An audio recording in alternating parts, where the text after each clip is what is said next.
একটা কথা বলবো তোমায়, জীবনে কখনো কারোর টাকা দেখে বা কে কতটা বড় লোক সেটা দেখে তার সাথে প্রেম করতে চেও না, বা তার সাথে বিয়েও করো না।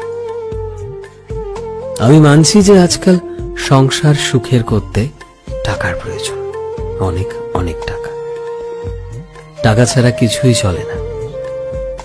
কিন্তু মানুষটা যদি সঠিক না হয় তবে টাকা দিয়েও কিচ্ছু করা যাবে না।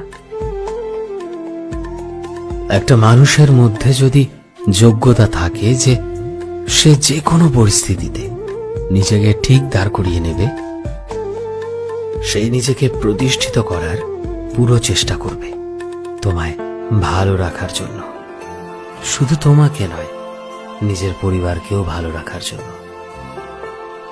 কিন্তু আবার যে মানুষটার কাছে অনেক টাকা আছে, মানুষটা অযোগ্য, সব সময় নিজের ইচ্ছেতেই চলে, সেই মানুষগুলো একটা বাজার ধনও শেষ করে দিতে পারে।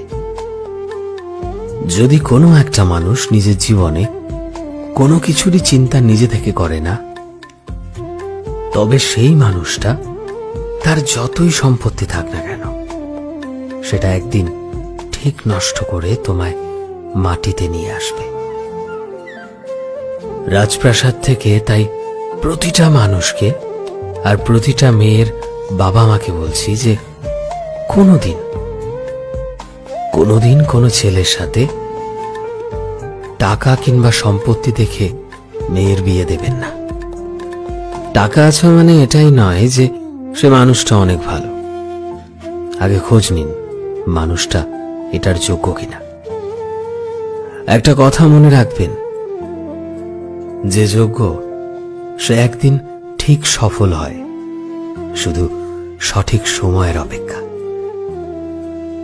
সংসার সুখের হতে গেলে কম টাকাতেও চলে, কিন্তু মানুষ একবার চলে গেলে তাকে আর ফিরে পাওয়া যায় না।